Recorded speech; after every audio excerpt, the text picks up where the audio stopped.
জামাত শিবির গুপ্ত গুপ্ত পুরো ক্যাম্পাস কাঁপবে। আচ্ছা, বিষয়টা স্রেফ মিছিল বা এইসব স্লোগান পর্যন্ত সীমাবদ্ধ থাকলে না ঠিক ছিল, কিন্তু আপনারা রীতিমতো মারামারি করতেছেন। মানে একবার একটা বিষয় চিন্তা করুন, একই ক্যাম্পাসের স্টুডেন্ট তাদের সহপাঠী তাদের বন্ধু বান্ধবের গায়ে হাত তুলতেছে, তাদের রক্তাক্ত করতেছে। মানে এই আপনারা যারা নেতার সম্মান, নেতার মেয়ের সম্মান, দলের গোলামি, তারপরে খাম্বা, গুপ্ত, এইসব বিষয়ে একে অপরের সাথে মারামারি করতেছেন, নিজের ফ্রেন্ডকে মারতেছেন।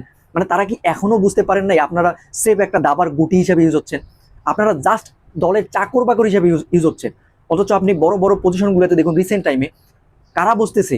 নেতা মন্ত্রী ছেলেপেলেরা বসতেছে, যারা কিনা মাঠ পর্যায়ে রাজনীতি করা তো দূরের কথা, স্রেফ একটা স্লোগান পর্যন্ত দেয় নাই।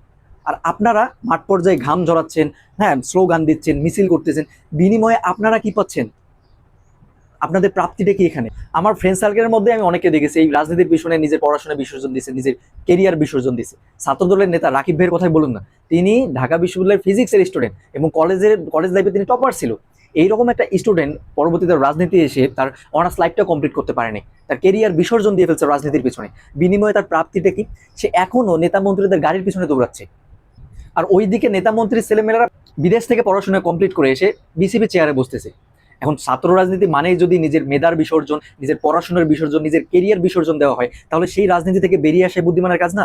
একটা বিষয় আসলে মনে রাখা দরকার, সেটা হচ্ছে রাজনীতি যখন প্রতিহিংসাতে রূপ নেয় তখন এর ফল না আপনার দল দিবে না, এর ফল দিবে আপনার ফ্যামিলি। আপনি যখন রাজনীতির পিছনে নিজেকে বিসর্জন দিচ্ছেন, নিজের কেরিয়ার বিসর্জন দিচ্ছেন, তখন আপনার পিতামাতা একজন সন্তানকে হারাচ্ছে। সর্বশেষ কথা হচ্ছে নিজে যোগ্য হয়ে উঠুন, তাহলে আর ওই গাড়ির পিছনে আপনাকে দৌড়াতে হবে না। তখন দেশ কিভাবে চলবে সেই বিষয়ে আপনি সিদ্ধান্ত নেবেন।